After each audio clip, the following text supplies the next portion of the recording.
दोस्तों, मैं एक फील्ड ट्रेनर हूँ और अपने ज़िले में प्रगणकों और सुपरवाइजरों को जनगणना ट्रेनिंग दे रही हूँ। मैंने देखा कई लोगों को भवन, परिसर, परिवार और मकान नंबरिंग जैसे बेसिक टॉपिक में कन्फ्यूज़न रहता है और यही चीज़ आगे जाकर पूरी गणना को प्रभावित करती है। इसलिए मैंने सोचा कि जो ट्रेनिंग हम यहाँ दे रहे हैं वही आसान भाषा में तक भी पहुँचाई जाए, ताकि ज़्यादा से ज़्यादा लोग सही तरीके से समझ सकें और फील्ड में गलती ना हो। इस वीडियो का मकसद है आपको ग्राउंड लेवल पर काम करने के लिए पूरी क्लैरिटी देना, ठीक है, बिल्कुल सिंपल एग्जाम्पल के साथ। तो हम पढ़ेंगे आज अवधारणाएं और परिभाषाएं भवन और जनगणना मकान नंबरिंग सहित, ठीक है। इसमें देखिए सबसे पहला जो काम है, पहली चीज़ है जो आपको जानना है वो है कि मकानों को नंबर, भवनों को नंबर कैसे देना है, जनगणना मकान कैसे पहचानना है, परिवारों को कैसे पहचानना है, ठीक है। भवन हो गया, परिसर हो गया, जनगणना मकान हो गया, परिवार हो गया, नंबर कैसे देना, ये सारी चीज़ें एक एनुमरेटर के लिए बहुत ज़रूरी हैं। तो सबसे पहले देखेंगे हम भवनों और जनगणना मकानों को नंबरिंग कैसे देंगे। इसे हम लोग रूपरेखा, यानी इसमें हमें क्या क्या पढ़ना है, वीडियो में अंत तक बने रहिए। सारी चीज़ें आपको यहाँ एकदम क्लियर तरीके से बताई जाएंगी, फिर आपको कोई भी कन्फ्यूज़न नहीं रहेगा। देखिए इसमें जो हम पढ़ेंगे वो है मकान सूचीकरण ब्लॉक यानी HLB, जो आपको आवंटित होगी।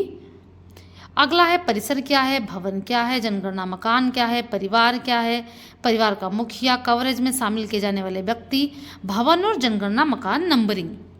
आगे देखते हैं हम लोग प्रशासनिक इकाइयाँ। ये HLB बनती कैसे है, हाउस लिस्टिंग ब्लॉक जो आपको दी जाएगी, आवंटित की जाएगी। जनगणना का मुख्य उद्देश्य देश और उसकी प्रशासनिक इकाइयों की जनसंख्या तथा अन्य जनसांख्यिकीय आंकड़ों को प्राप्त करना होता है। जनगणना प्रथम चरण मकान सूचीकरण कार्य हेतु HLB मकान सूचीकरण ब्लॉक जनगणना की मूल इकाई है, ठीक है। जो सबसे निम्नतम इकाई है जनगणना की और मकान सूचीकरण की वो HLB ही है, हाउस लिस्टिंग ब्लॉक, जो आपको आवंटित की जाएगी एनुमरेटर्स को, ठीक है। अब देखेंगे ये HLB बनती कहते हैं, सबसे ऊपर है कंट्री, कंट्री के बाद है स्टेट और यूनियन टेरेटरी, फिर है डिस्ट्रिक्ट, फिर है सब टाउन, सब डिस्ट्रिक्ट, टाउन, विलेज, वार्ड, और उसके बाद आती है आपकी HLB, यानी विलेज के बाद जो है सबसे नीचे की इकाई है वो है HLB। अब देखेंगे HLB क्या है। हमने इसके पहले की जो वीडियो है उसमें बताया था कि पहला जो फेज है जनगणना का उसमें मकान सूचीकरण ही होगा, ठीक है, यानी मकानों की गणना होगी। तो HLB क्या है ये देखेंगे हम लोग। प्रगणक को मकान सूचीकरण से संबंधित जनगणना कार्य करने के लिए आवंटित जो विशेष क्षेत्र होगा उसी को कहते हैं HLB, ठीक है। ध्यान दें प्रगणक का प्रथम कर्तव्य क्या है, यानी एनुमरेटर्स का प्रथम कर्तव्य क्या है, ये देखिए यहाँ दिखाया भी गया है, हाउस लिस्टिंग ब्लॉक यानी HLB। सबसे पहला काम क्या है एनुमरेटर का, नियुक्ति आदेश में HLA ऐप में उपलब्ध HLB मानचित्र के साथ पर्यवेक्षक के साथ क्षेत्र का भ्रमण करना। देखिए जब आपको आपकी HLB हार्ड कॉपी में दे दी जाए और आपके ऐप में भी, HLO ऐप में भी आपकी HLB आ जाएगी, उसको देख लेना है। और देखने के बाद सबसे पहले आपको मिलान करना है कि आपके नियुक्ति पत्र में जो HLB दी गई है और आपको जो हार्ड कॉपी में दी गई है, जो आपके ऐप में दिखाई दे रही है, क्या वो सेम है या नहीं। अगर सेम नहीं है तो आपको अपने सुपरवाइजर, चार्ज अधिकारी से संपर्क करके उसको सही कराना पड़ेगा। आपने नहीं देखा, अगर दोनों HLB अलग अलग है, आपने काम कर लिया, काम बेकार हो जाएगा आपका। इसलिए सबसे पहले अपने नियुक्ति पत्र में अपनी HLB को देखें और अपने ऐप में अपनी HLB को देखें, ठीक है, दोनों का मिलान करें कि दोनों सेम है या नहीं। उसके बाद क्या करेंगे, जब आपको HLB मिल जाए तब आप जो है 22 मई से शुरू है पहली फेज की जो है वो हाउस लिस्टिंग, तो आप 2-3 दिनों तक अपने पर्यवेक्षक को लेकर, सुपरवाइजर को लेकर क्षेत्र का भ्रमण करें, ठीक है। चारों तरफ देखें, लैंडमार्क्स देखें, स्कूल है, पोस्ट ऑफिस है, मंदिर है, मस्जिद है, या कोई जलाशय है, नहर है, नदी है, इन सभी चीज़ों को आप अपनी HLB में देख लें, चिन्हित कर लें, ठीक है। आप जो है मेन रोड देख लें, गली देख लें, सारी चीज़ें देख लें। HLB की पहचान करना तथा उसे भली भांति परिचित होना।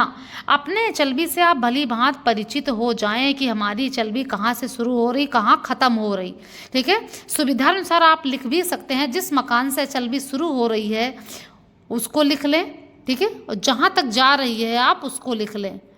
ठीक है, अगला देखेंगे हम लोग मकान सूचीकरण ब्लॉक। किसी भी संरचना भवन को छोड़ना नहीं चाहिए जो एचएलबी सीमा के अंतर्गत आता है। आपको एक भी भवन नहीं छोड़ना है, जनगणना मकान नहीं छोड़ना है जो आपकी एचएलबी में आ रहा हो, भले ही वो बिखरी हुई अवस्था में हो। ठीक है, एचएलबी सीमा में अवस्थित बिखरी हुई बस्तियों या अलगावों में स्थित भवनों को शामिल करने के लिए गहन सावधानी बरती जानी चाहिए। अब देखिए सावधानी क्या क्या रखनी है आपको। अलग थलग इमारतों परिवारों को कवर करते समय ये सुनिश्चित करें कि उनका निवास मुख्य बसावट में ना हो और उनकी गणना केवल एक बार ही की जाए। अगला देखेंगे यदि उनका निवास 2 स्थानों पे है, मान लीजिए कोई व्यक्ति है जो 2 जगह अपना घर बनाया हुआ है, तो उनकी गणना कहाँ होगी, तो उनकी गणना उस स्थान पर करें जहाँ वे वर्ष की अधिकांश अवधि में सामान्यतः निवास करते हैं। मान लीजिए कोई रोड है बीच में और उन्होंने इधर भी घर बना लिया है, इधर भी घर बना लिया है, तो आप गणना कहाँ करेंगे उसकी, जहाँ वो वर्ष के अधिकतम दिनों तक निवास करता हो वहाँ आप उसकी गणना करेंगे। देखेंगे परिसर क्या है। सबसे पहली जो चीज़ है जो हमें पढ़नी है वो है परिसर। ठीक है, परिसर का अर्थ होता है कंपाउंड, कंपाउंड। ठीक है, देखिए परिसर का जो अर्थ है यह है भूमि सहित भवन, युम अथवा अपार्टमेंट, फ्लैट, बहुमंजिला भवनों के मामले में इनसे जुड़ा साझा स्थान। ठीक है, ये आवश्यक नहीं है कि भवनों में हमेशा दीवार या घेराबंदी हो। ठीक है, अब देखिए परिसर के यहाँ उदाहरण दिए गए हैं आपको। परिसर दीवार के बिना, देखिए यहाँ पे दीवार के बिना परिसर है, यहाँ दीवार के साथ परिसर है, और यहाँ पे प्राकृतिक का जो है वो दीवार है, बाड़ के साथ जो है वो परिसर बनाया गया है। ठीक है, अगला देखेंगे। अभी तीसरा आपसे पूछ रहा है निम्नलिखित में से कौन एक भवन है। इसमें होना चाहिए कौन एक भवन नहीं है। ठीक है, ये भी भवन है, ये भी भवन है, ये भी भवन है, ये भी भवन है, ये भी भवन है, ये भवन नहीं है। ठीक है, अब इसमें देखेंगे, इसमें से पूछ रहा कि निम्नलिखित में से कौन एक भवन है। ये तीनों भवन है। अभी आगे देखेंगे कि भवन की क्या विशेषताएं हैं। ठीक है, क्या परिभाषाएं हैं भवन की जनगणना के अनुसार। ठीक है,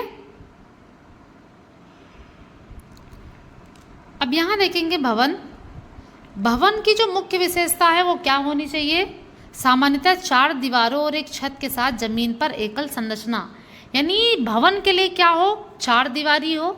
ठीक है, और छत हो, ये जरूरी है भवन के लिए, और कम से कम एक व्यक्ति उसमें रह सकता हो, उसे भवन माना जाएगा। मान लीजिए कोई बहुत ही छोटी संरचना बनी हुई है, ठीक है, जिसमें आदमी रह नहीं सकता, एक भी आदमी नहीं रह सकता, भले ही उसमें छत हो और 4 दीवारी हो, उसको भवन नहीं मानेंगे।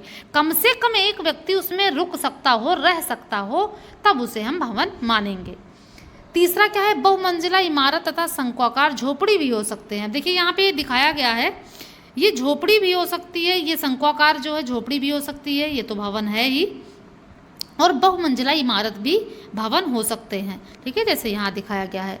भवनों में एक या एक से अधिक संघटक इकाइयाँ हो सकती हैं। इन संघटक इकाइयों का उपयोग एक या भिन्न भी हो सकता है।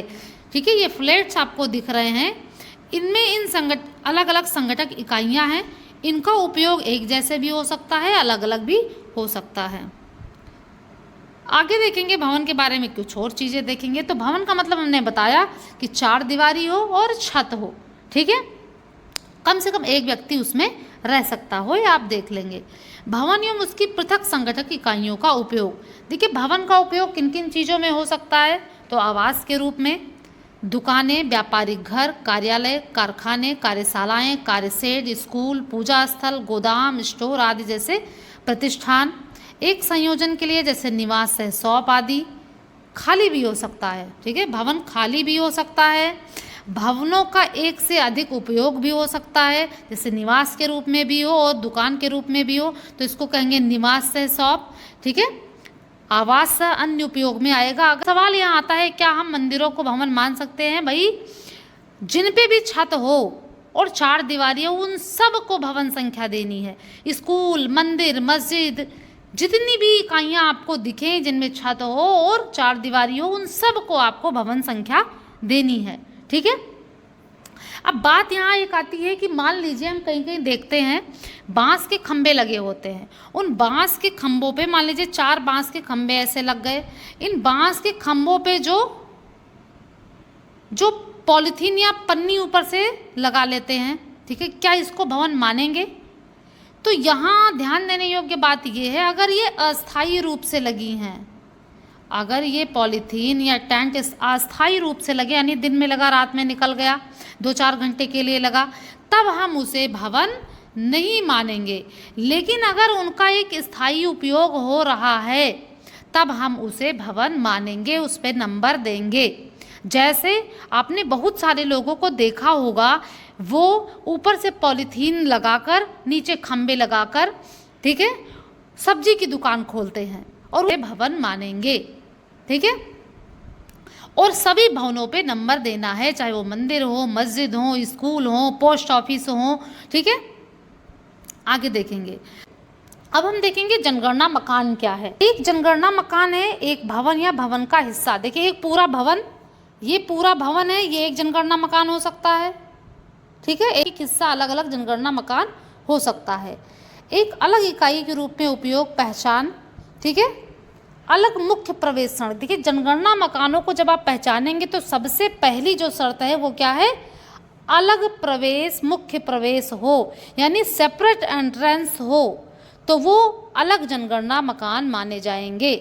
मान लीजिए कोई एक भवन है ये, ठीक है, और इनका एंट्रेंस इधर है, इनका एंट्रेंस इधर है, तो ये पूरा एक भवन हो जाएगा, लेकिन जनगणना मकान 2 हो जाएंगे, 1 और 2, क्योंकि इनका अलग अलग सेपरेट एंट्रेंस है। तो हम जनगणना मकान के लिए पहली शर्त क्या देखते हैं कि उनका अलग मुख्य प्रवेश हो। ठीक है। सड़क हुआ भी हो सकता है, खाली भी हो सकता है। जनगणना मकान आवासीय भी हो सकता है और गैर आवासीय मिश्रित उपयोग में भी हो सकता है। ठीक है। तो देखेंगे भवन और जनगणना मकानों की पहचान कैसे करेंगे, ये जानना आपके लिए बहुत ज़रूरी है, क्योंकि सबसे पहला काम एचएलबी मिलने के बाद एनुमरेटर का यही है कि वो अपने एचएलबी में जाए और भवनों को नंबर दे और उसमें जनगणना मकान लिखे कितने हैं। ठीक है। अब यहाँ आपको एक फिगर दिख रहा होगा, एक भवन आपको दिख रहा है। ठीक है। यहाँ एक बिल्डिंग है और एक सेंसस हाउस है। क्यों? क्योंकि यहाँ एक ही एंट्रेंस है निकलने का, आप देख रहे होंगे। ठीक है। तो यहाँ एक बिल्डिंग हो गया और एक सेंसस हाउस हो गया, यानी एक भवन एक जनगणना मकान हो गया। सबसे पहला जो शर्त था वो वही हम देख रहे हैं, सेपरेट मेन एंट्रेंस। ठीक है। मुख्य प्रवेश देख रहे हैं। अब यहाँ पे क्या है, देखिए दूसरे में आप देख रहे होंगे कि भवन तो एक है, ये पूरी बिल्डिंग एक है जो जुड़ी हुई है। ठीक है। लेकिन इसमें अलग अलग प्रवेश द्वार हैं, अलग अलग मुख्य प्रवेश की वजह से इसमें एक बिल्डिंग में 2 सेंसस हाउस हो गए, यानी एक भवन और 2 जनगणना मकान हो गए। अलग एंट्रेंस का मतलब अलग सेंसस हाउस। ठीक है। तो एक बिल्डिंग 2 सेंसस हाउस। अच्छा, अब इसमें देखेंगे एक बिल्डिंग है 4 सेंसस हाउस हैं। कैसे? आप देख रहे होंगे ये पूरी एक बिल्डिंग है। ठीक है। और इसमें 4 सेंसस हाउस हैं। देखिए एक सेपरेट एंट्रेंस यहाँ है, एक यहाँ है, एक यहाँ है और एक यहाँ है, यानी एक बिल्डिंग में 4 सेंसस हाउस हो गए, एक भवन में 4 जनगणना मकान हो गए, क्योंकि इनके 4 अलग अलग सेपरेट एंट्रेंस हैं। ठीक है। अब देखेंगे हम लोग भवन एवं जनगणना मकानों की पहचान। अभी और इसमें देख रहे हैं फिगर 8 में हम देखेंगे मल्टी स्टोरी अपार्टमेंट है। ये मल्टी स्टोरी अपार्टमेंट है, 1 बिल्डिंग विद 8 सेंसस हाउस। ये देखिए आपको पूरी एक बिल्डिंग दिख रही होगी और इसमें 8 जो है जनगणना मकान है, 1 2 3 4 5 6 7 8। ठीक है। क्योंकि इन सब के अलग अलग सेपरेट एंट्रेंस है, अलग अलग मुख्य प्रवेश हैं, तो इसमें एक भवन और 8 जनगणना मकान हो गए। भवन और जनगणना मकानों की पहचान। नियम क्या है? पूरे ढांचे को एक भवन माना जाएगा, एक पूरा ढांचा जो होगा उसको एक भवन मानेंगे। प्रत्येक अलग प्रवेश द्वार वाले फ्लैट को अलग जनगणना मकान माना जाएगा, यानी इसमें एक बिल्डिंग और 8 सेंसस हाउस हैं। अब प्रकरण बी क्या आता है? स्थानीय प्राधिकरण अपवाद। कभी कभी क्या होता है, कभी कभी स्थानीय प्राधिकरणों द्वारा फ्लैटों को अलग अलग भवन संख्या देकर उन्हें पहले से ही अलग भवन माना गया होता है। ऐसी स्थिति में प्रत्येक फ्लैट को अलग भवन के रूप में माना जा सकता है। ठीक है, मान लीजिए स्थानीय प्राधिकरण द्वारा ये जो आपको दिख रही है, ये पूरी बिल्डिंग आपको जो दिख रही है, इसमें स्थानीय प्राधिकरण द्वारा पहले से ही इसको एक अलग भवन मान लें, इसको अलग भवन, इसको अलग भवन, इसको अलग भवन, इसको अलग, इसको अलग और इसको अलग, इसको अलग। तो यहाँ 8 जो है जो है 8 भवन हो जाएंगे और 8 जनगणना मकान हो जाएंगे। ठीक है, तब यहाँ एक भवन नहीं होगा, 8 भवन हो जाएंगे। अगर उन्होंने अलग अलग फ्लैट को अलग अलग भवन संख्या दी है तो, नहीं दी है तो एक भवन में 8 जनगणना मकान हो जाएंगे। ठीक है, यानी 8 बिल्डिंग और 8 सेंसस हाउस हो जाएंगे। बात और इसमें बतानी है आपको, जनगणना मकान पहचानने की 3 शर्तें हैं। पहला हमने क्या बताया, अलग प्रवेश द्वार हो। ठीक है, अलग प्रवेश हो। दूसरा क्या है, हक किसका है, मालिकाना हक यानी स्वामित्व किसका है। और तीसरा है यूज क्या हो रहा है, यूज क्या है इसका। ठीक है, अब मान लीजिए जनगणना मकान पहचानने की 3 शर्तें हैं। पहला तो सेपरेट एंट्रेंस है। हमने यहाँ देखा कि एक पूरी बिल्डिंग है और इसमें 4 अलग अलग प्रवेश द्वार हैं। ठीक है, तो 4 जनगणना मकान हो गए। अब मान लो ये चारों जो अलग अलग जनगणना मकान है, इस फ्लैट में जो 4 मंजिल है, ये किसी एक व्यक्ति द्वारा ही यूज हो रही हो, वो क्या होगा, तब ये एक ही जनगणना मकान हो जाएगा। दूसरा फार्मूला यहाँ लग रहा है मालिकाना हक का। पहला तो सेपरेट एंट्रेंस हो गया, लेकिन जनगणना मकान की जो दूसरी शर्त है वो क्या है, मालिकाना हक किसका है। तो दूसरे में मान लो कोई एक व्यक्ति है जो नीचे से ऊपर तक पूरा खुद ही यूज कर रहा 4 मंजिल, तब यहाँ एक बिल्डिंग और एक जनगणना मकान हो जाएगा। इसी स्थिति में आगे देख लेते हैं। मान लो 2 तो वो यूज कर रहा है और 2 उन्होंने रेंट पे दे रखा है, तब यहाँ एक बिल्डिंग 2 जनगणना मकान हो जाएंगे। ठीक है, अब आता है यूज। इसी में जो तीसरी शर्त है जनगणना मकान की, वो आता है यूज। मान लीजिए नीचे वाले में उन्होंने दुकान खोल रखी है। ठीक है, और 3 जो ऊपर है इसको एक व्यक्ति यूज कर रहा है, तब यहाँ जनगणना मकान कितने हो जाएंगे। मान लीजिए ये दुकान वाला है तो एक जनगणना मकान ये हो गया यूज के फार्मूले से, और ऊपर का 3 वो खुद यूज कर रहे हैं, तो यहाँ एक जनगणना मकान हो जाएगा तीनों को मिला के। और यहाँ जो नीचे दुकान है उनकी, वो एक जनगणना मकान हो जाएगा। यानी कुल मिला के एक भवन में 2 जनगणना मकान हो जाएंगे। अभी तक हम लोग जो पढ़े हैं उसमें परिवार का मतलब क्या होता है, ब्लड रिलेशन से संबंधित जो लोग घर में रहते हैं उनको परिवार माना जाता है। लेकिन जनगणना 2027 की गाइडलाइन के अनुसार परिवार किसे माना जाएगा, परिवार में संबंधित और असंबंधित व्यक्ति दोनों हो सकते हैं। यानी दिया गया यहाँ पे संबंधित और असंबंधित व्यक्तियों का समूह, यानी मालिक के साथ नौकर भी रह सकता है। सामान्यतः एक साथ रहते हों। देखिए, परिवार को भी अच्छे से आप समझ लेंगे तभी आप काम कर पाएंगे फील्ड में आसानी से। तो परिवार की 3 शर्तें क्या हैं, तब वो परिवार माना जाएगा। सबसे पहली शर्त क्या है, उसमें संबंधित असंबंधित व्यक्तियों का समूह हो। ठीक है, संबंधित भी हो सकते हैं, उनके साथ असंबंधित भी हो सकते हैं, एक साथ रहते हों। सामान्यतः सभी लोग एक साथ रहते हों और एक साझा रसोई, साझा खाना पकाने के स्थान से अपने भोजन का सेवन करते हैं, एक परिवार का निर्माण करते हैं। यानी एक परिवार में एक या अधिक सदस्य हो सकते हैं। ठीक है, एक परिवार में एक या एक से अधिक सदस्य भी हो सकते हैं। जो असंबंधित व्यक्ति एक साथ रहते हैं लेकिन साझी रसोई से भोजन नहीं लेते, वो एक अलग परिवार बनाते हैं। ठीक है, मान लीजिए बहुत सारे लोग असंबंधित लोग एक साथ रह रहे हों लेकिन एक साथ भोजन नहीं कर रहे हों, तो वो एक अलग परिवार बनाएंगे। ठीक है।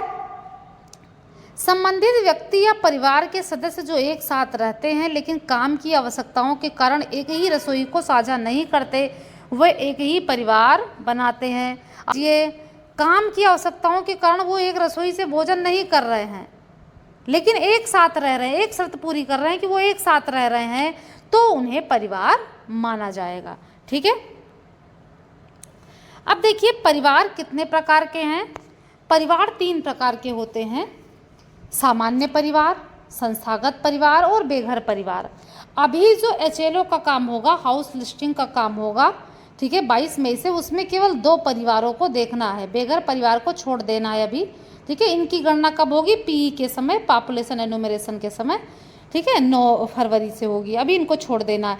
तो हम देखेंगे परिवार 3 प्रकार के होते हैं, उसमें 2 परिवारों को, सामान्य परिवार और संस्थागत परिवार। ठीक है।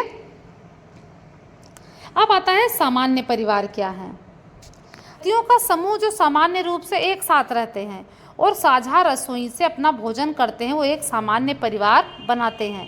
व्यक्ति संबंधित या असंबंधित हो सकते हैं या दोनों का मिश्रण हो सकता है। व्यक्ति संबंधित भी हो सकता है, आपस में ही हो सकते हैं, उसमें असंबंधित भी हो सकता है या दोनों का मिश्रण हो सकता है। यहाँ तक कि पति और पत्नी या संबंधित व्यक्तियों का समूह जो सामान्य रूप से एक जनगणना मकान में एक साथ रहते हैं और किसी कारणवश बाहर से पका हुआ भोजन लाते हैं, वो भी एक सामान्य परिवार बनाते हैं। मान लीजिए एक घर में पति पत्नी और संबंधित लोग रह रहे हैं, ठीक है, लेकिन वो बाहर से पका हुआ भोजन मंगाते हैं, वो घर में नहीं बना रहे हैं, पर वो एक शर्त पूरी कर रहे हैं कि वो सब एक साथ रह रहे हैं, तो उनको सामान्य परिवार माना जाएगा। ठीक है। अब आता है संस्थागत परिवार। देखिए ये यहाँ एक चीज़ जानना बहुत ज़रूरी है। एक जनगणना मकान में एक से अधिक परिवार भी रह सकता है। ठीक है। मान लीजिए ये एक परिसर है, ठीक है, और ये एक भवन है। ठीक, भवन में एक जनगणना मकान ये है और एक जनगणना मकान ये है। अब मान लीजिए ये जो जनगणना मकान है इसमें भी बीच में एक इस तरह है, ठीक है, एक रसोई यहाँ है, एक रसोई यहाँ है। मान लीजिए मेन एंट्रेंस बाहर निकलने के लिए एक ही है इस जनगणना मकान में, पहले जनगणना मकान में, लेकिन किचन अलग अलग है, यानी 2 परिवार रह रहे हैं, दोनों अलग अलग भोजन कर रहे हैं एक ही जनगणना मकान में, तो यहाँ 2 परिवार हो जाएंगे। ठीक है। एक जनगणना मकान में एक से अधिक परिवार भी रह सकते हैं, अगर उनका किचन अलग है, वो अलग अलग खा रहे हैं। ठीक है। तो ये ध्यान रखना है आपको।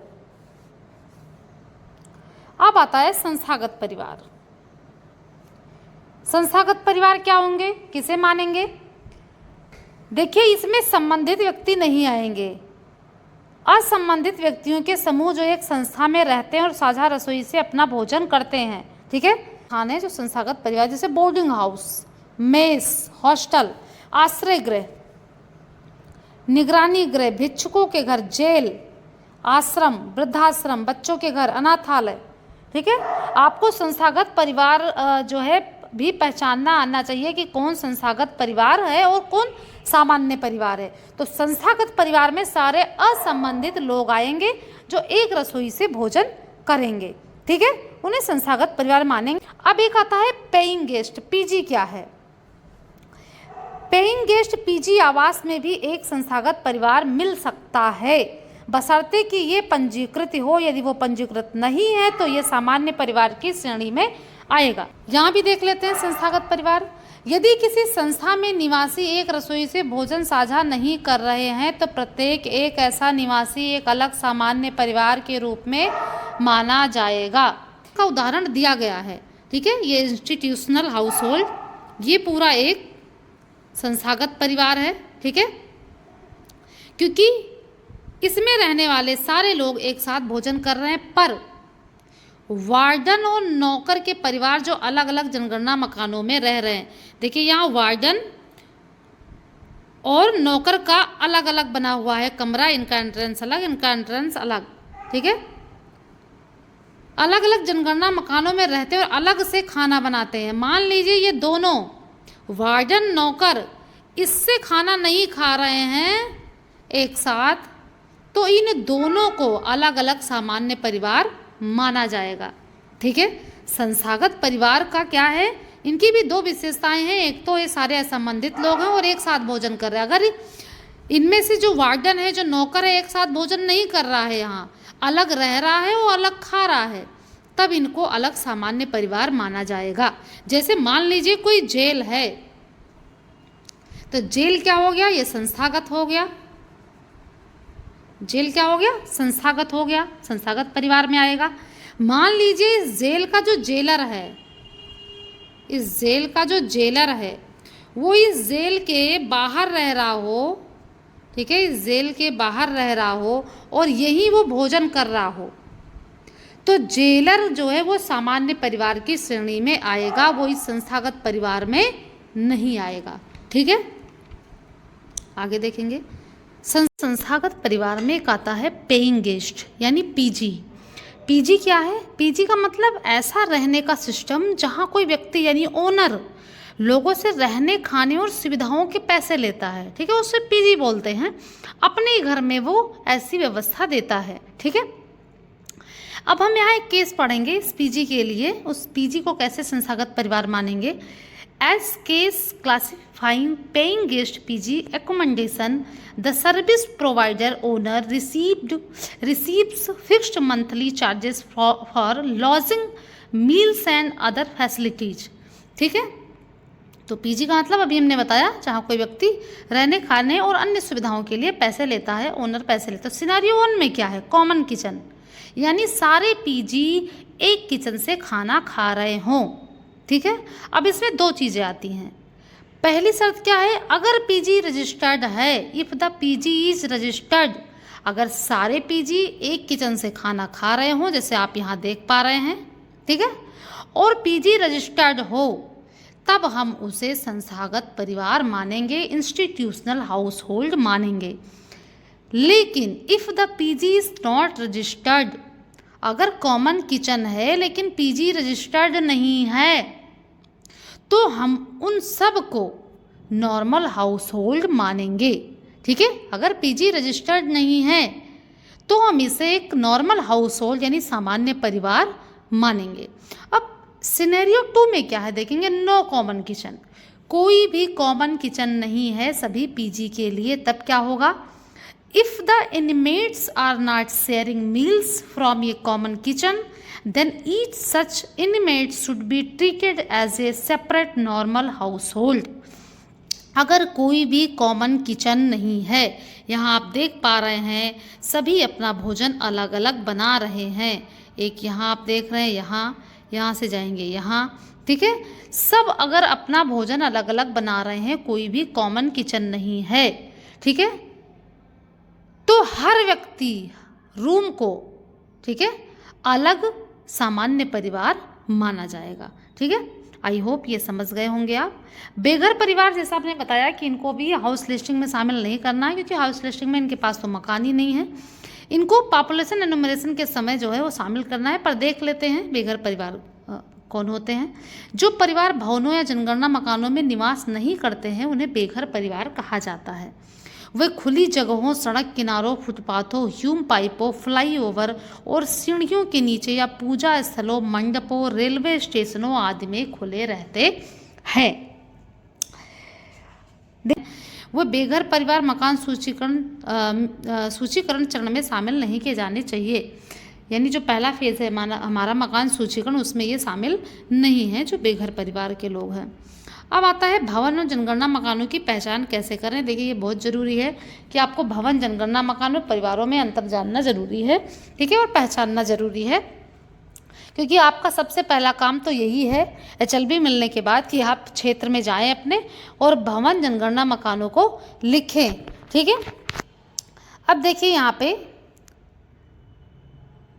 देखिए एक भवन यहाँ है, एक भवन यहाँ है, एक यहाँ है, एक यहाँ है। 5 नंबर जो भवन है इसमें 2 जनगणना मकान है, एक 0005 और 0006। देखिए जो मकान नंबर आएगा, ये जो लिखा हुआ है मकान नंबर 4 अंकों का होगा, 0001 0002।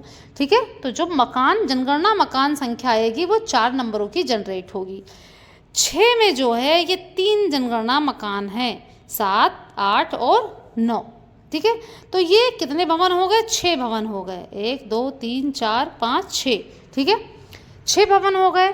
अब देखिए, पहले में एक एंट्रेंस, एक भवन, एक जनगणना मकान, दूसरे में एक भवन, एक जनगणना मकान, तीसरे में भी एक भवन, एक जनगणना मकान, चौथे में भी एक भवन, एक जनगणना मकान।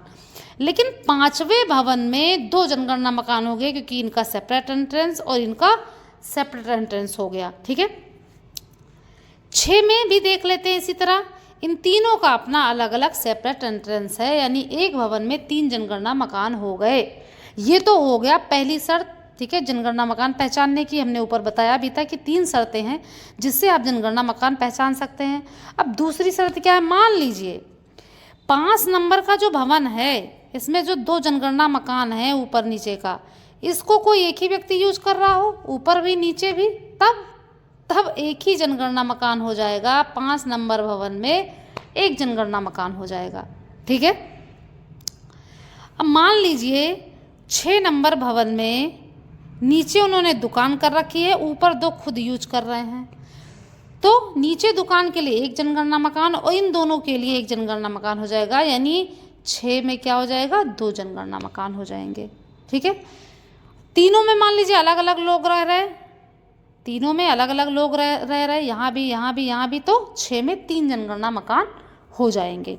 ठीक है, अब मान लीजिए यहाँ दुकान है और 2 में, एक में खुद रह रहा मालिक और एक दे रखा किराए पर, और नीचे पे दुकान है, तो 3 जनगणना मकान हो जाएंगे। ठीक है, 6 नंबर भवन में 3 जनगणना मकान। ऐसे हम देखेंगे आगे। देखिए, इसमें लिखा है 6 adjoining buildings, building 1 to 4 have 1 census house each, building 5 and 6 have 2 and 3 census houses respectively. In the given example, if building number 5 is used by one household for same purpose, say for dwelling, then building number 5 will be treated as having only one census house, though it has 2 separate entrances.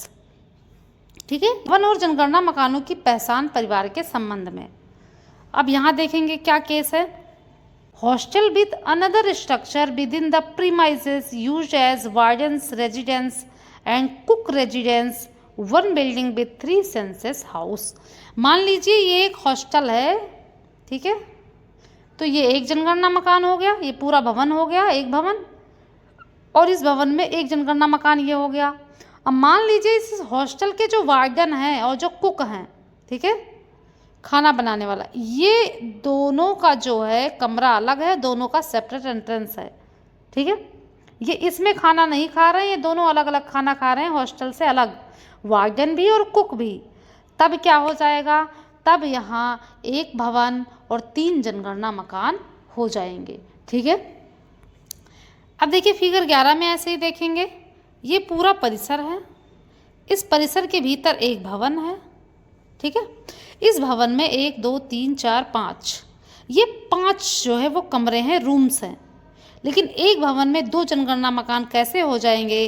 देखिए, जो 2 rooms हैं इसका use कोई एक कर रहा है, और जो 3 रूम्स है इसका यूज कोई एक कर रहा है, इसलिए यहाँ एक भवन में 2 जनगणना मकान हो जाएंगे। ठीक है, 1 building 5 rooms treated as 2 census houses, as 2 rooms are occupied by one household and 3 rooms are occupied by another household. ठीक है, जैसे हमने आपको समझाया। तो सबसे पहले जनगणना मकान पहचानने के लिए सेपरेट एंट्रेंस देखना चाहिए, उसके बाद देखना चाहिए मालिकाना हक किसका है। ठीक है, रह कौन रहा है, और तीसरे में क्या देखना चाहिए? यूज क्या हो रहा है। ठीक है, यूज के आधार पे भी जनगणना मकान बदल जाते हैं। अब देखिए यहाँ पे भवन और जनगणना मकानों की पहचान परिवार के संदर्भ में कैसे करेंगे। पूरा परिसर है एक ये, और इस परिसर के भीतर यहाँ तो किचन बना हुआ है, यहाँ टॉयलेट है, यहाँ बैठक है, और यहाँ ये एक मेन रेजिडेंस है। ठीक है, अब ये एक पूरा भवन हो गया, एक परिसर के अंदर है, एक भवन हो गया, और एक जनगणना मकान हो गया। क्यों? देखेंगे। देखिए, जो किचन होता है, रहने योग्य कमरों में, एक सवाल यहाँ ये भी है 34 प्रश्नों में कि रहने योग्य कमरे आपके यहाँ कितने हैं। तो रहने योग्य कमरों में कभी भी किचन नहीं आता है। रहने योग्य कमरों में किचन नहीं होगा, टॉयलेट नहीं होगा, बैठक नहीं होगा, ठीक है, सीढ़ी नहीं होगा, बालकनी नहीं होगा। किचन के बाहर किचन बना हुआ है, टॉयलेट भी बाहर बना हुआ है, बैठक भी बाहर बना हुआ है, ठीक है। तो ये तीनों जो है मेन रेजिडेंस का हिस्सा माने जाएंगे, इसलिए एक भवन में एक ही जनगणना मकान होगा। अब यहाँ ध्यान रखने योग्य बात ये है कि अगर ये एक ही परिवार द्वारा यूज हो रहा है, ये जो मेन रेजिडेंस है, इन्हीं का मान लीजिए किचन है, इन्हीं का टॉयलेट है, इन्हीं का बैठक है, तब तो एक भवन एक जनगणना मकान हो गया।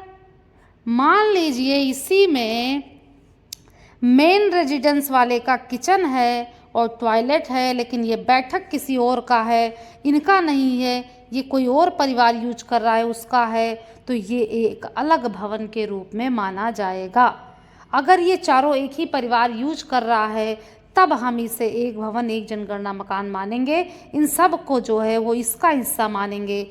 लेकिन अगर इसको कोई अलग यूज कर रहा है, अलग परिवार यूज कर रहा, तब हम इसे एक अलग भवन मानेंगे। ठीक है, यहाँ लिखा हुआ है 4 structures in premises being used as main residence, toilet, kitchen and बैठक by one household, one building and one census house हो जाएगा। In the given example, if any of the structure is being used by a separate household, then such structures should be treated as separate building and separate census house। I hope समझ आ गया होगा आप सभी को। अब देखेंगे भवन और जनगणना मकानों की पहचान परिवार के संदर्भ में। देखिए, यहाँ एक परिसर है, ठीक, परिसर के अंदर क्या है, ये पूरा एक भवन हो गया सभी को मिला के, और 3 सेंसस हाउस हो गए। कैसे? ये मेन रेजिडेंस है, मेन रेजिडेंस में किचन चाहे बाहर ही इनका बना हो, वो किचन वो मेन रेजिडेंस में माना जाएगा, इसको एक अलग भवन नहीं मानेंगे। तो ये आ गया मेन रेजिडेंस में, यानी एक भवन ये हो गया। जो वर्क शेड है ये अलग है उसी परिसर में, ठीक है। तो एक जो है जनगणना मकान ये हो गया, ये इन्हीं का है, ठीक है।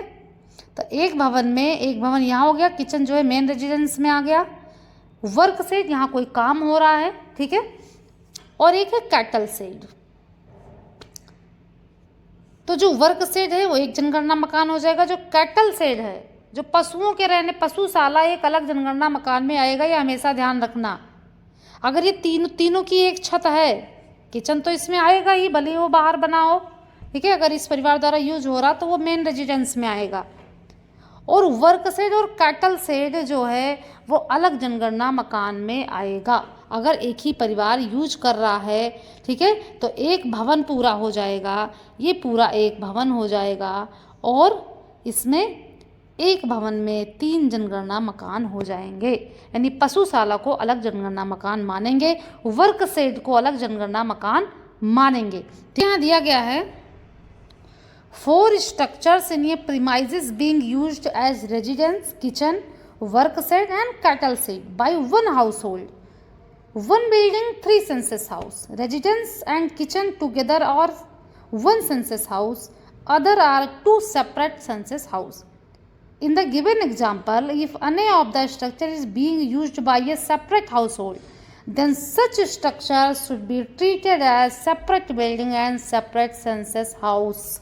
यहाँ कहने का मतलब है अगर एक ही परिवार इसको यूज कर रहा है सभी को, तब तो एक भवन और 3 जनगणना मकान हो जाएंगे। मान लीजिए मेन रेजिडेंस किचन और ये कैटल शेड किसी एक का हो, ये किसी एक का हो, और जो वर्क शेड है मान लीजिए यहाँ कोई दुकान है जो किसी दूसरे हाउस होल्ड का हो, ठीक है, तब ये वर्क शेड अलग भवन और अलग जनगणना मकान हो जाएंगे, तब ये इसमें नहीं आएंगे। अगर एक परिवार यूज कर रहा है उस परिसर के अंदर की सारी चीज़ें, सारी संरचनाएं, तब वो एक भवन 3 जनगणना मकान होगा। आगे देखते हैं हम लोग।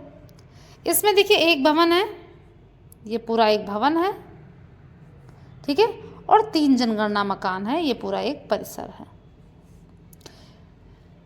देखिए यहाँ पे ये एक 2 रूम तो आपको 2 ही दिख रहे हैं, लेकिन 3 जनगणना मकान कैसे? देखिए एक रूम ये है और एक रूम ये है, बीच में इन्होंने गैराज बनाया हुआ है। के आधार पे एक जनगणना मकान ये, एक जनगणना मकान ये और एक जनगणना मकान ये, ठीक है। तो 1 बिल्डिंग 3 सेंसस हाउस हो जाएंगे, एक भवन 3 जनगणना मकान हो जाएंगे। पॉसिबिलिटी देख लेते हैं as soon as figure 16। Residence, garage and servant quarter in the one structure in an enclosed premises, 1 building 3 census house. In this example, the servant is not taking food from the master's household and hence treated as a separate census house. Number is given, ठीक है। मान लीजिए ये मालिक का room है, ये वाला, ये नौकर का है, और ये बीच में इन्होंने गैराज बनाया हुआ है, तो एक भवन में 3 जनगणना मकान हो गए।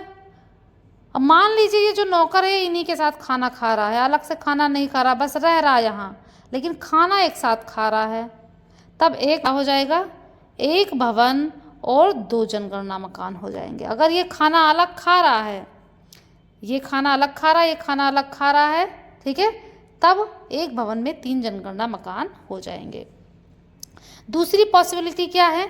If in the given example the servant is taking meals from the master house and is counted as a member in the master's household, then residence and servant quarter put together will constitute a single census house. In that case there will be 1 building and 2 census houses, ठीक है। जैसा अभी हमने आपको समझाया वैसा इसमें बताया गया। आगे देखेंगे, केस स्टडी करेंगे, जटिल शहरी क्षेत्र का केस स्टडी करेंगे, ठीक है।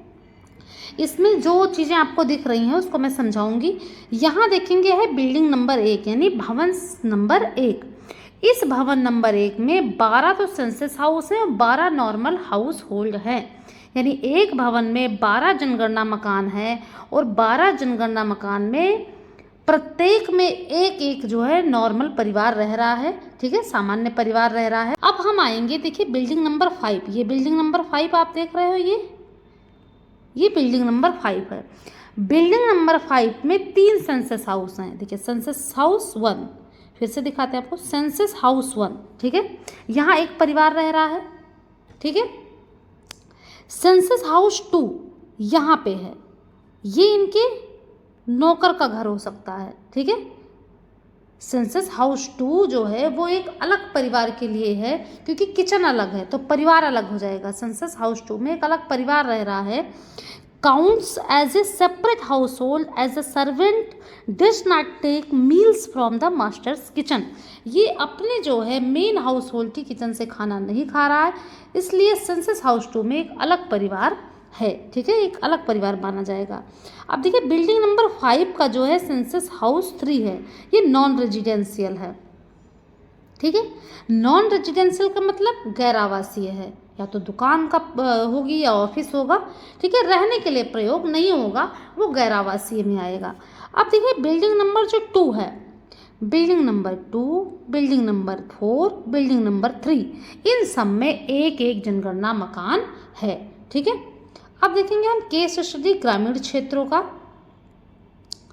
इसमें देखेंगे जैसे आपको दिख रहा होगा बिल्डिंग नंबर 1, इसमें देखेंगे हम ये यहाँ से यहाँ तक है, तो बिल्डिंग नंबर 1 में क्या होगा, जनगणना मकान 1 होगा और परिवार 1 होगा। देखिए एक सेंसस हाउस होगा और एक नॉर्मल हाउस होल्ड होगा, ठीक है, एक जनगणना मकान हो गया और एक सामान्य परिवार उसमें रह रहा है।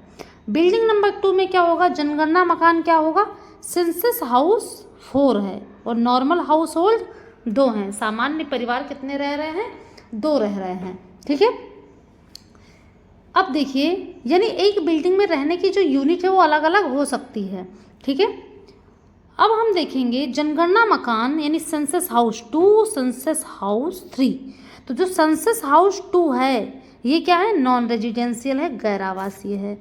सेंसस हाउस 3 भी क्या है, नॉन रेजिडेंशियल है, ठीक है। नॉन रेजिडेंशियल जैसे गोदाम, पशुशाला, दुकान आदि हो सकता है। कहने का मतलब दरवाज़ा अलग है तो जनगणना मकान अलग हो जाएगा, किचन अलग है तो परिवार अलग हो जाएगा, यूज अलग है तो आवासीय और वो गैर आवासीय में आ जाएगा। ठीक है, आगे देखेंगे याद रखने योग्य महत्वपूर्ण बिंदु। एचएलवी जनगणना प्रथम चरण हेतु एक प्रगणक हेतु परिभाषित कार्य क्षेत्र है। परिसर जो हमने ऊपर पढ़ा, अभी उसको शॉर्ट में पढ़ेंगे। भवन, भूमि अथवा जुड़ा साझा स्थान सहित। भवन एक एकल संरचना होती है या ऐसी संरचनाओं का समूह जो एक इकाई के रूप में उपयोग की जाती है।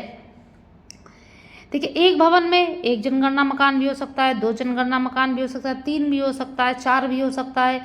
एक जनगणना मकान में 2 परिवार भी रह सकते हैं, 3 परिवार भी रह सकते हैं। ये कैसे डिसाइड होगा? किचन से डिसाइड होगा। ठीक है, जनगणना भवन की पहचान एक अलग मुख्य प्रवेश द्वार में उपयोग से होती है। परिवार गृहस्थी, इनकी पहचान किससे होगी? परिवार की साझा रसोई से। ठीक है, साझा रसोई से इनकी पहचान होगी। ये सवाल जो है वो जनगणना में पूछना है। ठीक है, हाउस लिस्टिंग के दौरान। अब इसमें आपको 4 व्यक्ति दिख रहे हैं, 1, 2, 3 और 4। इनमें से परिवार का मुखिया कौन हो सकता है? ठीक है, परिवार का मुखिया वो व्यक्ति है जिसे परिवार का मुखिया पहचानता है। वो सामान्यतः घर के दैनिक मामलों को प्रतिबंधित करने में मुख्य जिम्मेदारियां वहन करती है, करता है और अपनी ओर से निर्णय लेता है। हेड ऑफ हाउस आवश्यक रूप से घर का सबसे बड़ा, सबसे अधिक कमाने वाला या पुरुष सदस्य नहीं है। हेड ऑफ हाउस किसी भी लिंग का एक छोटा व्यक्ति भी हो सकता है। ठीक है, तो आप पूछ के जो है इस सवाल को टिक करेंगे कि आपके परिवार में मुखिया कौन है। अब आता है परिवार का मुखिया, फिर से देखेंगे। ये नॉर्मल परिवारों में तो परिवार का मुखिया आप पूछ लेंगे उनसे और उनका नाम लिख लेंगे। लेकिन संस्थागत परिवार, हॉस्टल हो गया, जेल हो गया, वृद्धाश्रम हो गया, यहाँ आपको परिवार का मुखिया कैसे लिखना है? संस्थागत परिवार का जो परिवार प्रमुख होगा वो संस्थागत परिवार का प्रभारी व्यक्ति होगा, जैसे वार्डन, प्रबंधक, जेलर, सचिव आदि, बशर्ते कि वो उस संस्थागत परिवार का सदस्य भी हो।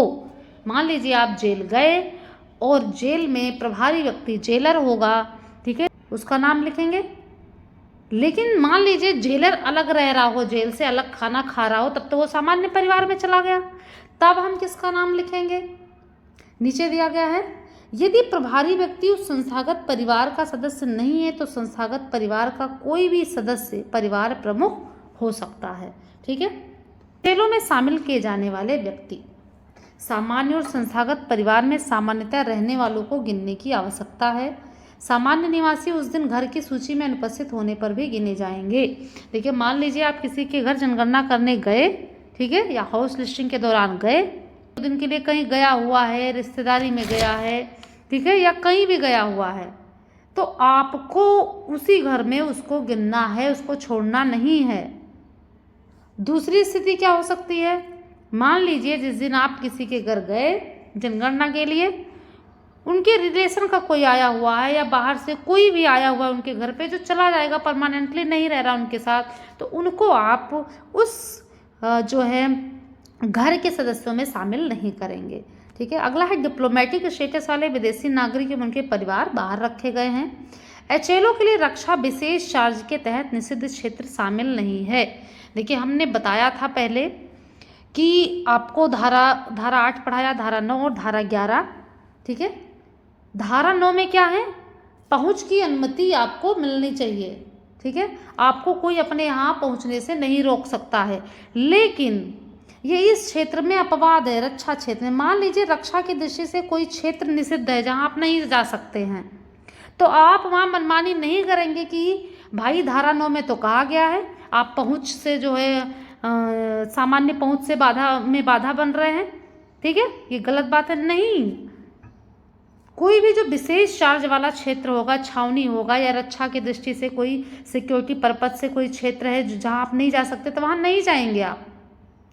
वहाँ के जो सदस्य होंगे उन्हीं आपस में से किन्हीं 2 को, एक को सुपरवाइजर, एक को एनुमरेटर बना के वो अंदर जाएंगे, सारी जानकारी लाके आपको दे देंगे, आप फिल कर लोगे। तो जनगणना मकान नंबरिंग, देखिए भवनों को नंबर कैसे देना है ये देखेंगे। हमने बताया कि लगभग आपको 180 घर मिलेंगे, एक एनुमरेटर को 180 घर मिलेगा या 800 की जनसंख्या मिलेगी। आगे पीछे भी हो सकता है। अब भवनों को नंबर कैसे देना, सबसे पहला काम तो आपका यही है, जब आपको HLB मिल जाएगी तब आपको अपने क्षेत्र में जाना है और वहाँ पे आपको भवनों को नंबर देना है। नंबर देने का तरीका क्या होना चाहिए ये पढ़ेंगे इसमें। भवन और जनगणना, हमने बताया कि भवन स्कूल, मंदिर, मस्जिद, जो भी भवन जिसमें छत हो, चार दीवारी हो, उन सबको नंबर देना है, चाहे स्कूल हो, मंदिर हो, मस्जिद हो, पोस्ट ऑफिस हो, जेल हो, कुछ भी हो। भवन और जनगणना मकान नंबरिंग का अर्थ यह सुनिश्चित करना कि मकान सूचीकरण ब्लॉक में स्थित प्रत्येक भवन और जनगणना मकान को एक व्यवस्थित रूप से दिया गया क्रमांक नंबर प्राप्त हो। ठीक है, मान लीजिए ये आप देख रहे हैं यहाँ चित्र में, ये एक रोड गई हुई है ऐसे। ठीक है, अब आप जब भवनों को नंबर देंगे, मान लीजिए आप यहाँ से शुरू कर रहे हैं 1 2 3 4, तो पहले इधर ही जाएंगे, फिर यहाँ से मुड़ेंगे, तब इधर नंबर देंगे। ठीक है, आप ये नहीं कि 1 यहाँ आपने दे दिया, 2 यहाँ दे दिया, 3 यहाँ दे दिया, 4 यहाँ नहीं, सड़कों के एक किनारे से, सड़कों के एक किनारे से आपको नंबर देने हो, फिर यहाँ से मुड़ के इधर नंबर देना है। ठीक है, भवन संख्या के लिए दिशा निर्देश, भवनों को नंबर कैसे देना है ये देखेंगे। यदि संपूर्ण HLB के लिए नगरपालिका प्रशासन द्वारा भवनों का व्यवस्थित नंबरिंग किया गया है तो उसी को अपनाया जा सकता है।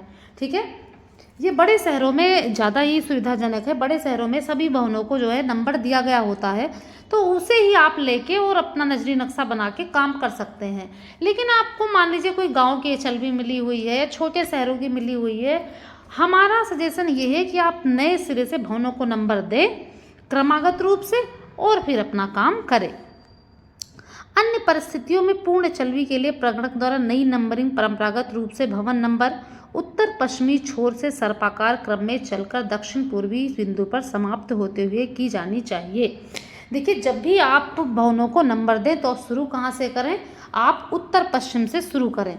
ठीक है, अगर हम दिशाओं की बात करेंगे, ये नॉर्थ, ठीक है, ये साउथ, ये वेस्ट और ये ईस्ट हो गया। इधर आएंगे तो ये नॉर्थ वेस्ट हो गया।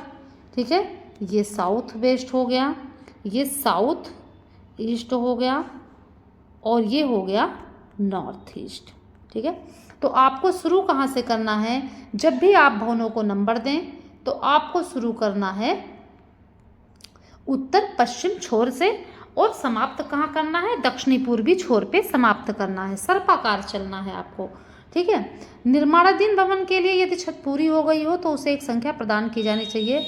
मान लीजिए जहाँ से आप शुरू कर रहे हैं भवनों को नंबर देना, ये मान लीजिए कोई सड़क है और यहाँ से आप नंबर देना शुरू कर रहे हैं, तो मान लीजिए ये यहाँ की छत ये बन रहा था यहाँ पे, और छत पूरी हो गई, तब आप उसको एक नंबर दे दें, यहीं से शुरू करें 1 2 3 4 5 6, फिर यहाँ से आए 7 8 9 10 11 और 12, यानी सड़क के एक किनारे से आप नंबर देंगे, फिर आप मुड़ेंगे और जहाँ से आप मुड़ रहे हैं वहाँ एरो का निशान जरूर लगाएं। ठीक है, भवन नंबरिंग विशेष स्थिति ये देखेंगे, जब हाउस लिस्टिंग ब्लॉक HLB कई सड़कों से मिलकर बना हो तो आपको नंबर कैसे देना है। सड़कों को उत्तर पश्चिम से दक्षिण पूर्व की समान क्रम दिशा में लिया जाना चाहिए। ठीक है, संख्या जो है सड़क के अक्ष के साथ चलनी चाहिए। सड़क में स्थित भवनों को लगातार क्रम में क्रमांकित किया जाना चाहिए। मान लीजिए ये एक सड़क है, ठीक है, और यहीं से एक रोड इधर भी गई हुई है, तो आप 1 2 3 4 5 6 7 8 9 10 11 12 इस तरह करते यहाँ आएंगे। ठीक है, सड़कों के एक ही तरफ से आप नंबर देंगे, ऐसा नहीं कि एक यहाँ कर दिया तो 2 यहाँ कर दिया। ठीक है, सड़कों के एक किनारे से आप नंबर देते हुए दूसरी तरफ आएंगे, जहाँ से आपने शुरू किया होगा वहीं आप ख़त्म करेंगे। ठीक है, सड़क के एक तरफ लगातार एक ही क्रम संख्या से भवनों का क्रमांकन करें और उस तरफ का क्रमांकन पूरा करें।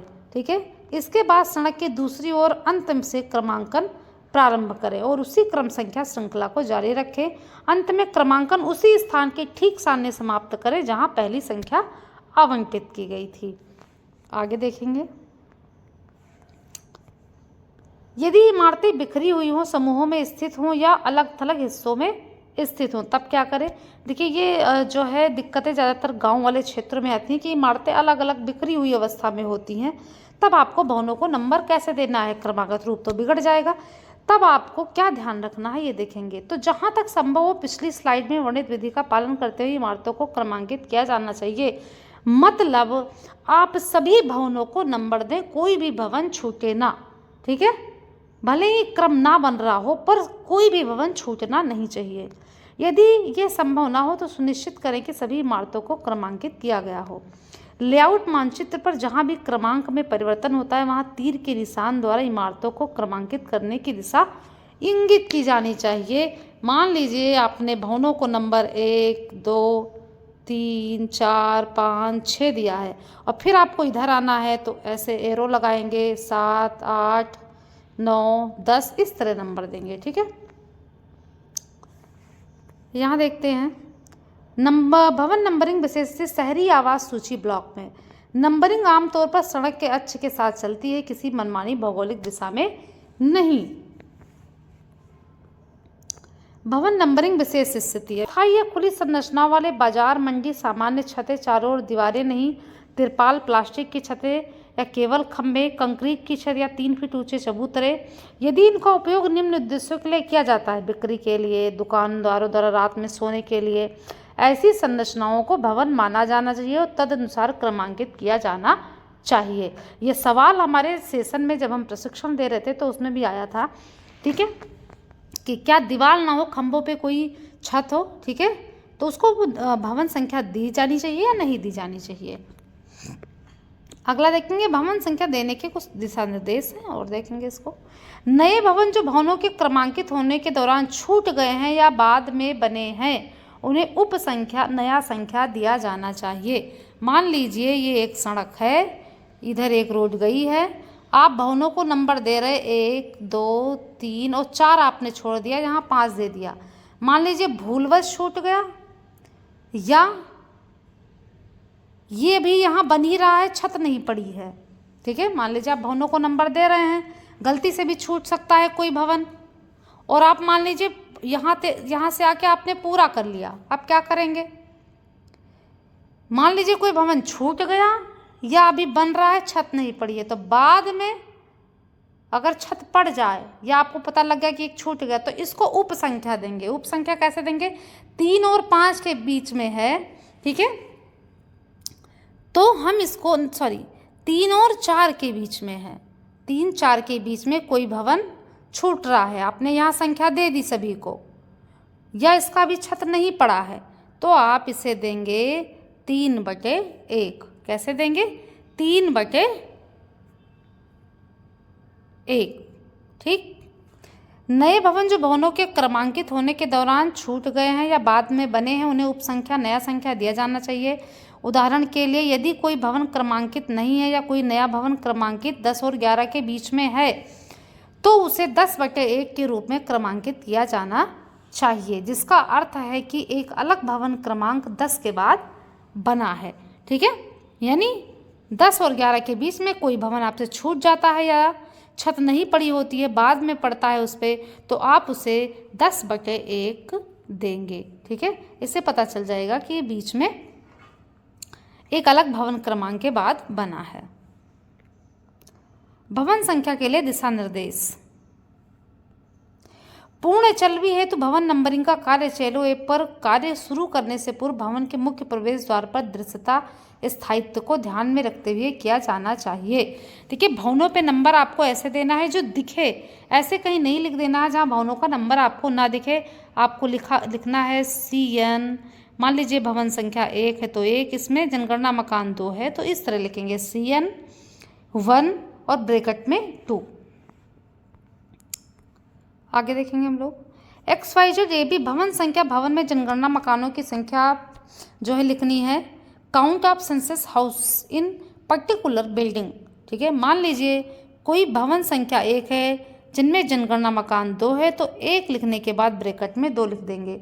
देखिए मान लीजिए किसी भवन में एक ही जनगणना मकान है, तब आपको ब्रैकेट में 1 लिखने की जरूरत नहीं है, बस 1 लिख के आप छोड़ दो, आपको पता रहेगा कि इसमें एक ही जनगणना मकान है। अगर 1 से ज़्यादा हैं, मान लीजिए भवन संख्या 10 पे गए आप, इसमें जनगणना मकान 4 है तो 10 लिख के और ब्रैकेट में क्या लिख देंगे 4, आगे क्या लिख देंगे CN, ठीक है। और ऐसी जगह लिखेंगे जहाँ से आपको दिखाई दे। भवन संख्या से पहले CN प्रीफिक्स लगाया जा सकता है, जैसे CN1 बटे ब्रैकेट में 2, CN2 ब्रैकेट में 3। अब आता है जनगणना मकान संख्या देने के लिए निर्देश। प्रत्येक जनगणना मकान को स्वचालित रूप से HLO मोबाइल ऐप के माध्यम से 0001 से क्रमशः क्रमांकित किया जाएगा। यानी जो जनगणना मकान होगा वो 4 यानी 4 अंकों का होगा, 4 डिजिट का होगा, 0001 से शुरू होगा। जो लाइन क्रमांक होगा, ठीक है, लाइन क्रमांक 3 अंकों का होगा, 001, ये ऑटो जनरेटेड होगा 001, ये लाइन क्रमांक है। लाइन क्रमांक अपने आप चलता रहेगा। 3 चीज़ें जो इस ऐप में आपके ऑटो जनरेटेड होंगी HLO ऐप में, वो क्या क्या है? पहला तो है लाइन क्रमांक, ठीक है, लाइन क्रमांक। दूसरा है जनगणना मकान और तीसरा है परिवार क्रमांक। ये तीनों चीज़ें ऑटो जनरेटेड होंगी, आपको नहीं फिल करनी है, आपको फिल करना है भवन संख्या। अब आता है भवन और जनगणना मकान सारांश संख्या का सारांश। नियम: भवन संख्या या तो स्थानीय प्राधिकरण द्वारा दिया गया होता है, जनगणना द्वारा उप संख्या जैसे 10/1 का भी उपयोग किया जाता है। जनगणना मकान संख्या हमेशा 4 अंकों की होगी, यानी 4 डिजिट की होगी। जो भवन संख्या होगी ये उद्देश्य, इसका उद्देश्य क्या? संरचना की पहचान करेगा और इस संरचना के अंतर्गत जो जितनी भी इकाइयाँ हैं, विशिष्ट इकाइयाँ, उसकी पहचान कौन करेगा? जनगणना मकान करेगा। Thank you. इसी तरह की और वीडियो देखने के लिए चैनल को सब्सक्राइब करें। ये वीडियो आपको कैसा लगा ये भी हमें कमेंट करके ज़रूर बताएं। Thank you.